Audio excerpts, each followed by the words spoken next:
သူကဒီမှာ instruction စာအုပ်လေးလေးပါတယ်ဘယ်လိုသုံးရမလဲဆိုတာနော်သူကဘယ်လိုသုံးရလဲဆိုတာကိုဟိုကပြပေးမယ်ဒီမှာပါနော်ဒီလိုလေးပါအဲ့လိုလေးသုံးရတာပါနော်ဒီဘက်မှာတော့ခလုတ်လေးပါတယ်ဒီလားဒီခလုတ်လေးကကြတော့သူက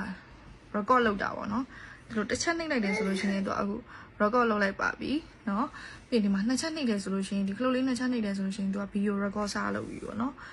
ဒီလိုမျိုးလေးပါဒီမှာတခြားကြည့်ရင်မမြင်ရအောင်ကွာဒီလားဒီကင်မရာတွေဒီမှာဒီဘက်မှာဆိုရှင်ဒါကင်မရာရှိဒီဘက်မှာဆိုလို့ရှင်ဒါသူက flash ရှိရမမြင်ရအောင်ဒီလားနောက်ပြီးတော့ကိုရှိမှရှိတဲ့အရာဝတ္ထုတွေကိုဘာပစ္စည်းလဲဆိုတော့သူပြောပြပေးတယ်ကွာကိုဒီကနေချင်းသားထောင်နေလေရတယ်เนาะဒီကနေကုန်ပြန်ပြောပြပေးတယ်เนาะပြီးလို့ရှိရင်ဘာသာစကားမတူဘူးဆိုလို့ရှိရင်ဘာသာတွေပါလေသူပြန်မေးတယ်เนาะတော်တော်လေးလန့်နေဒီမြန်မာဆောင်းရမ်းလန့်နေเนาะအဲ့တော့ကိုဗီဒီယိုရိုက်ပြီး record လုပ်ထားမှတစ်ဖက်ကလူကလည်းမသိတော့ဘူးပေါ့เนาะအဲ့လိုမျိုးလေးပါရှင်ကဲပုံလေးတွေရိုက်ထားလို့လေရတယ်ဗီဒီယိုလေးရိုက်ထားလို့လေရတယ်သူပြောလို့ရှိရင်ကွာဟို CCTV လိုမျိုးပဲဒါပေမဲ့ CCTV လိုမျိုးတော့မဟုတ်ဘူးဒါပေမဲ့ဒီ app နဲ့ချိန်ထားပြီးဖုန်းထဲမှာဒီ app ကိုပေါ့နော်ဒီ app နဲ့ဖုန်းနဲ့ချိန်ထားပြီးတဲ့အခါကျတော့ဒီဖုန်းထဲမှာသူကဒီ file တွေအကုန်လုံးရှိရကွာဒီကဒီ app လေးနဲ့ချိန်ထားတာပါဒီမှာဆိုရှင်သူမှာ take photo ပါတယ်နောက်ပြီး record audio ကိုအတန်ဖမ်းတာပါတယ်နောက်ပြီးလို့ရှိရင်သူကဟိုဟာဗာလဲ